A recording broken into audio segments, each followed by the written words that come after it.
Hi, YouTube. See, I got my hair straight across. It took me, oh, about another inch and a little bit of time yesterday after I got off here.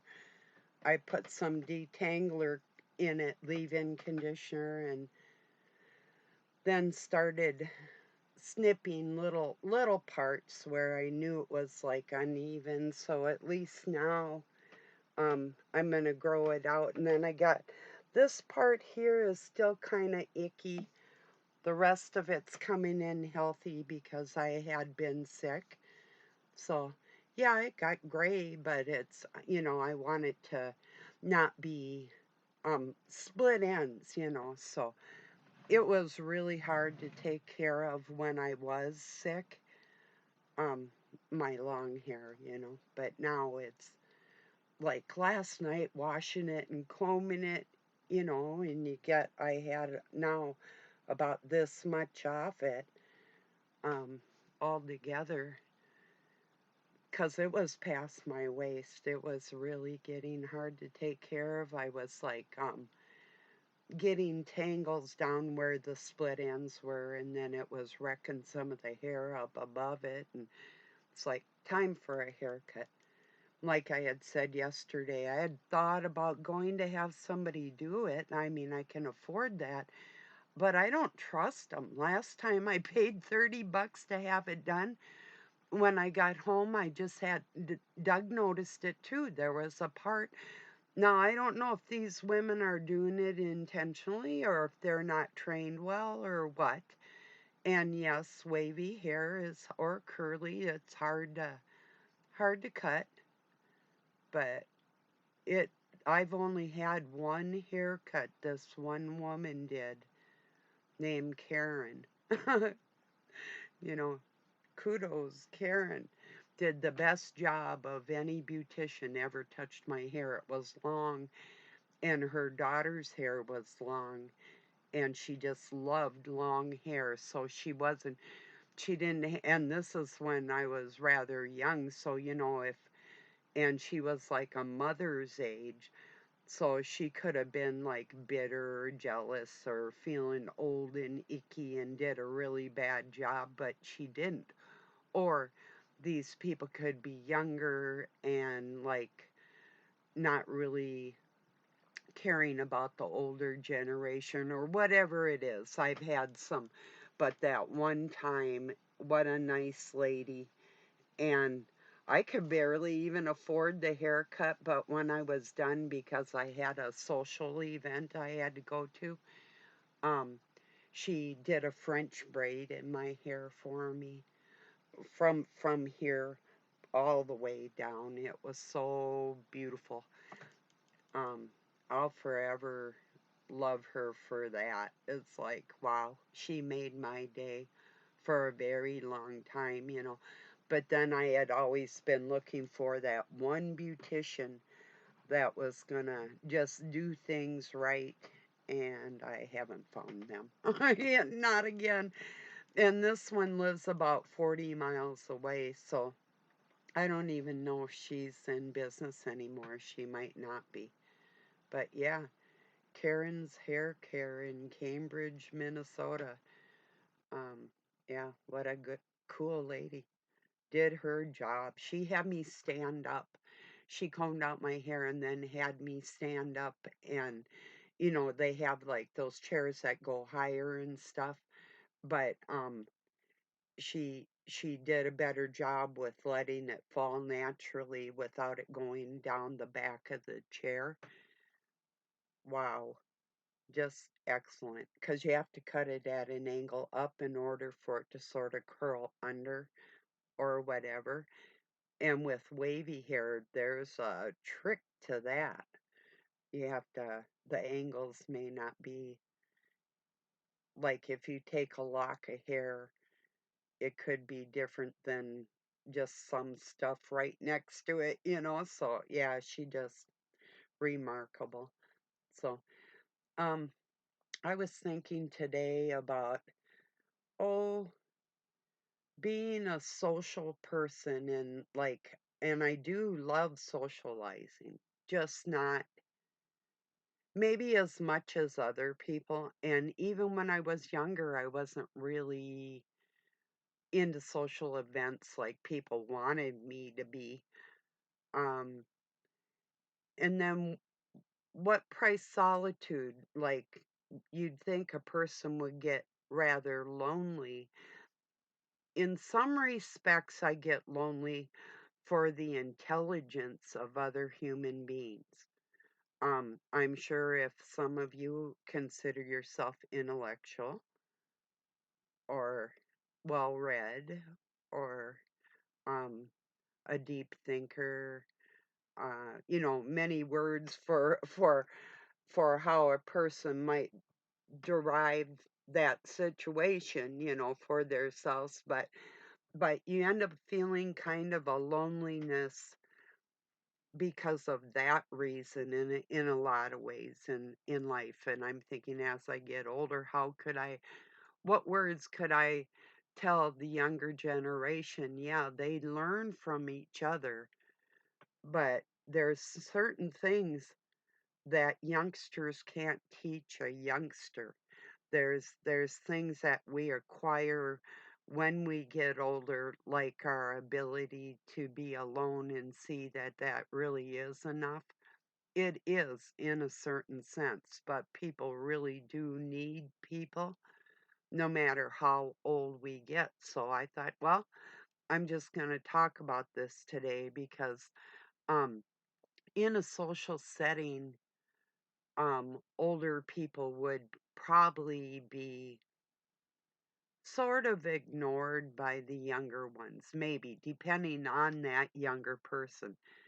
Some younger people enjoy in the older generation because of their intelligence in many ways that younger people can't acquire. Um, I think it was Solitaire, that, French name, not meaning solitary, but solitaire.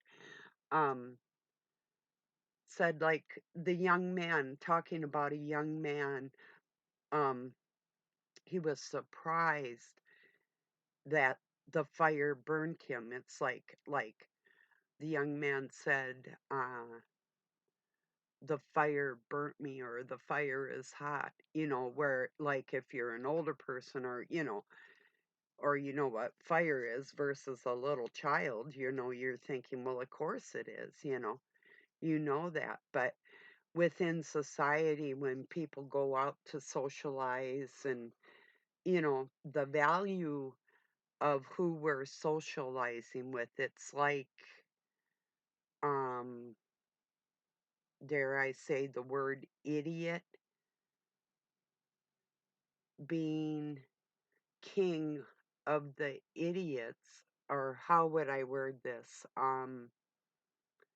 Just a minute here. You might be see where I'm going with this, but like excuse me, a person wouldn't be lonely in the company of idiots. They could be king of the idiots if they were willing to settle for lesser minds, so you could be in a group full of people. It would take a stadium full of people to satisfy your loneliness because of the idiocracy of human beings in general that don't really strive for any level of intelligence, so you can feel king of the idiots, and that's what I see out of a lot of people. And of course, everybody wants to be an individual, you want to um, show who you are as a person that is different and individual from other people, how you shine your light for the world, But when you have groups of people and they have the same dimness and dullness to their lights. It doesn't take a whole lot to be um, king of the idiots. Uh, it takes a little more fortitude to gather deep intellect and friendship within those communities versus where the average sheep might hang out, that type of thing. So that's what I was thinking today. It doesn't I mean, if people are lonely, there's all kinds of people all over the place feeling just like you. Because unlike people like me, sometimes some of us were left alone when we were babies, and then as by way of punishment, put into our rooms alone on top of that, and even in school situations being secluded and isolated. So you after a while you become a little bit of accustomed to, I can count on me. I know I can always count on me, and to count on somebody else um at this point goes against my nature personally. There now, maybe you as a person can count on another human being, and that's you and that other person or people, if you're blessed with many friends that have your back and actually care about you. That's or family, for that matter. But um even within a family you can feel secluded and isolated if you're um on the level of a thinker, um and they're not. If they don't think like most people, you would think. Doug asked me this yesterday. Don't most people strive to be a better person? And I had to think about it for a second, and I said, mm, no, I actually don't think most people strive for that. I think we're born who we are, and what would you call better? Like, do I treat myself better, or do I treat other human beings better than maybe I used to, or what? Do people really change? Or, I mean, within my life, um, it's like you get what you give type of situation around me. I used to be more give, give, give, and now it's like, no, it'll be a mutual situation or nothing at all, you know, for me. So feeling lonely, uh, it has its pros and cons. Living out in the country helps because I'm always in tune with nature. I mean, I can go out and look at a 30-year-old, well, I can see it from here, a 30-year-old tree I planted that is now um taller than a lot of skyscrapers, and you plant it from a baby and you see that. So, yeah, loneliness is something, but if you have God in your heart, if you have that type of guidance within yourself, that um I think God is bringing more intelligent people into my life, or people maybe not personally, they may not even know my name, but I can see some semblance of um communion with them, sort of, with their intelligence that does seclude people. It leaves you at a disadvantage for socializing the more intelligent a person is, you know, because in our society, the non-intellectual stupid person is praised more than the intellectual person would be, because people will seek their own level, that type of thing. And I think people that strive for intelligence within themselves and for other people, that's a big one. Um,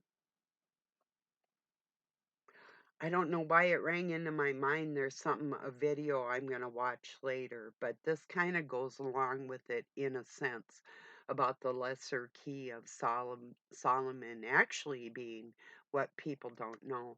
Um, is a darker part of God that people either fear or ignore because they're not really. Uh, Let me think how I want to word this. Um, they either end up like patronizing Satan or um, fearing. Um, there's writings and teachings that I'm gonna have to try and find something. There's things where Satan himself really actually doesn't have anything to do with human beings. Nothing. Not if you're good or if you're bad. He could care less. But he does think human beings are hideous for their intelligence level. That is what he hates people about. That is the biggest thing he hates in people is their stupidity. And it's not that he'll take advantage of it, but the children of disobedience will. The psychopaths that run this planet, they're the ones that are taking advantage of the um, idiot nature of people, their idiosyncrasies. They know just how to herd, like herding humanity. That's a channel that used to be called For an Uprising or Rebel Call. Same guy. Um, when you're a sheep herder, if you're using dogs or whatever, and you have gates you have to get them through, or another pasture, or the barn to put them in, the humans and the dogs will work together to herd these sheep into this pen. And Satan hates people because you're so easily led into that pen. You're so easily led into fear. Um, and you're so readily to put any kind of higher education on the back burner, like, um, which this drives me nuts, that people, because they went to an institute to learn how to do any kind of science, especially biology, and um, would make other people in society, they would talk down to them like they were lesser than, and shit. There's like probably 80-year-old uh, indigenous Native American people, women in particular maybe, but people in general that are medicine men or women that have more knowledge, more plant and science knowledge of the chemicals on this planet and how to treat sicknesses with different fumigation, food, meditation, whatever, that type of thing, that drives me crazy that somebody in an institute with a degree would think that there aren't people out there that have a higher knowledge than they do, and they could actually learn from them, you know, but you wouldn't be able to tell them that, like if I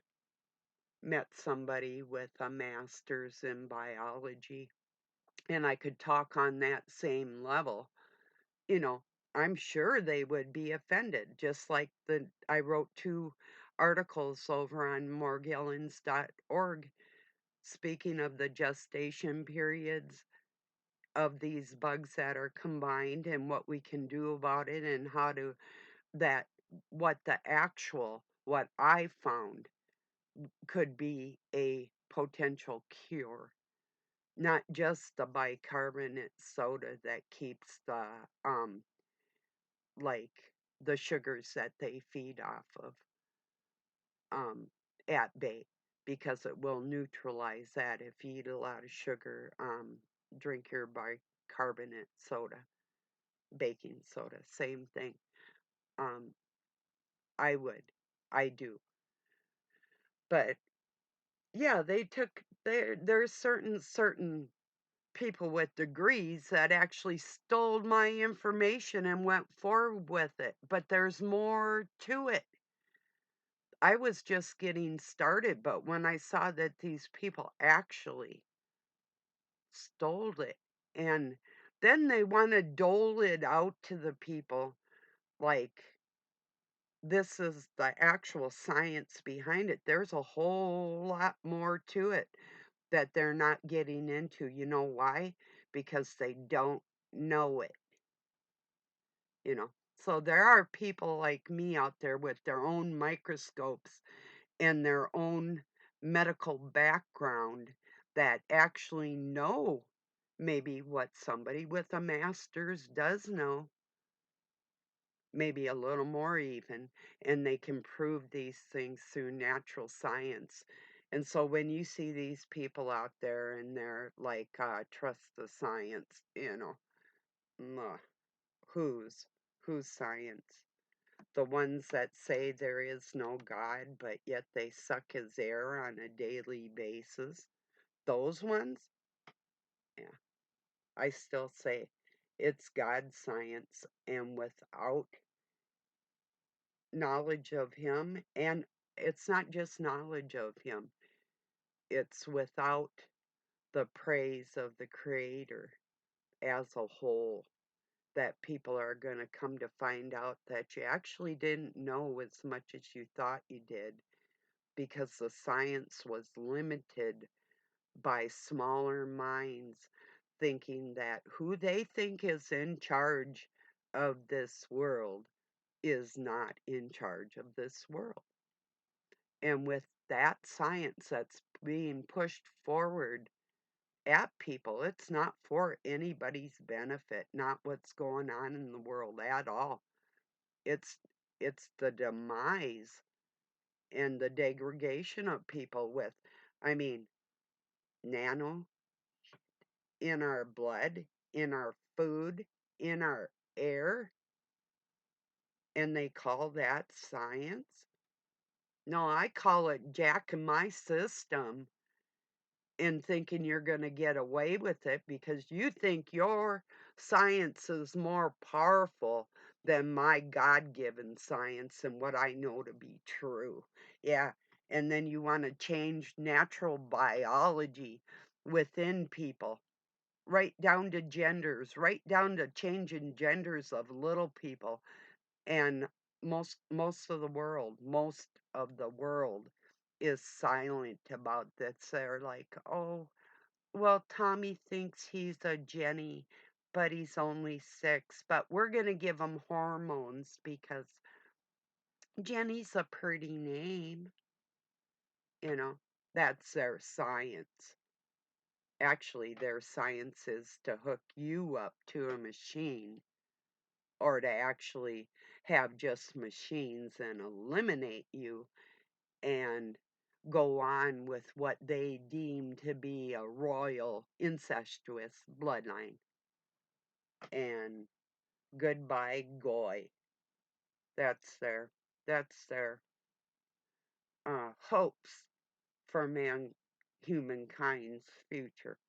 That's what they hope for everybody,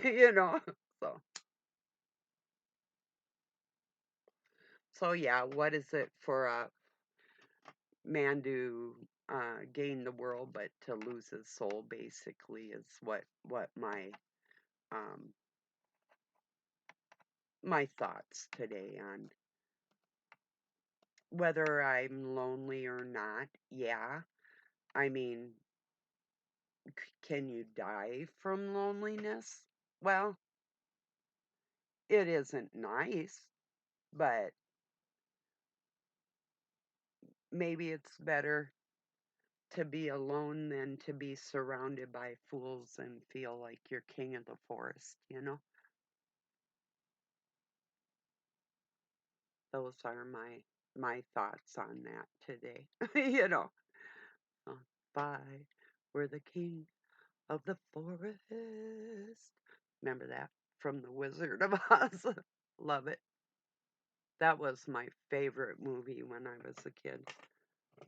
Lions and tigers and bears. Oh my.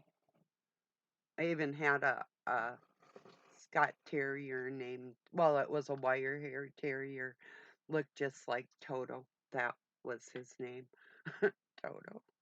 I had a Toto. Dorothy Dorothy was from Minnesota too.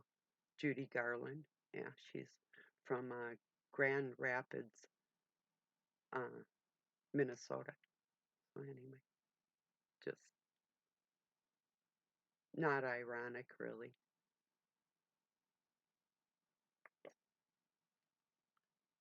But yeah, what a good book though. Yeah, the movie's really good, but the book is super good too. So if you haven't ever read it, or I'm sure you've probably seen the movie, but yeah, like a lot of books, the books are better than the movies, but yeah, could be.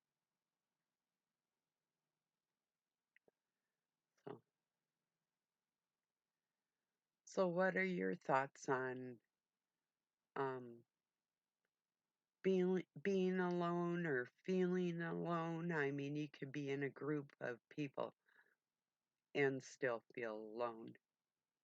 If you find that one rare supermind, or if it's close enough to supermind that you could actually communicate with a little bit, you know, or if you're striving for that supermind, maybe you're already there, maybe. I think a lot of people have an awful lot to say, even considering and concerning science. We are all capable of thinking on a scientific level. Every single one of us. It's in us, to think of who you are and what you're made out of, and you know how our bodies operate, how our souls operate, and who are we interacting with on a soul level, on a physical level, you know? You know, so I just want people to understand that um, just because somebody's king of the forest doesn't mean he's a good king, and it doesn't mean that he knows all there is to know about being that king, because it's so entailed. Um, the biggest crime that any companion of God could have ever made would be that they were made in that image, so they are on that same level. that was the mistake because it's like a baby, I've said this before, thinking it is on an equal playing field with the parent. It's like, yeah, I think you're forgetting I go to work and feed you and clothe you and house you. Your blood is pumping through your veins because of me. I mean, these things that kids don't really think about. That's the equivalent of how the creator feels with not having that honor that's due, you know. And that's for the male and the female representation, not as a whole, but together for everybody as a family. It's a family thing, it's a family affair. Do you know that song? Oh, it's a good song. I think it's Sly and the Family Stone sings it. Just look it up. Family Affair. Good song. So, well, I'm going to get this uploaded. I just want to kind of chat. Uh, wish everybody a wonderful week ahead. Uh, hopefully, a very enlightening and um, eye opening, hopefully, heart opening, maybe for some heart rendering, um, productive week. So, okay, everybody. Peace and love from Pine City, Minnesota, USA. Have a good night or day wherever you're at. Oh, thank you for joining me, my new people. Appreciate you very much.